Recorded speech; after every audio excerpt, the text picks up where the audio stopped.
there's a lot of talk now and practice now around dismantling patterns, right?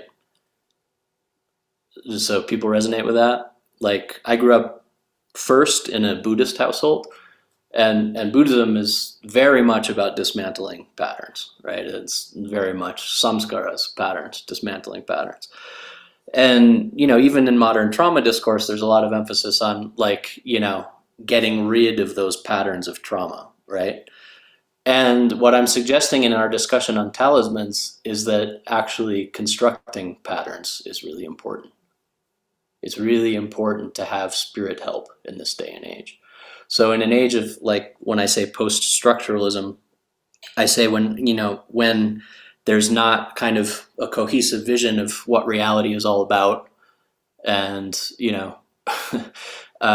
one thing is as good as another, and one one video is as good as another, and everything is just like a jumble of content, and we have to surf our way through this, postmodern muck, or postmodern muck, as one of my colleagues would say, right? That it's actually incredibly helpful to construct the consciousness, to construct patterns, to shape the consciousness, to have defense, for example.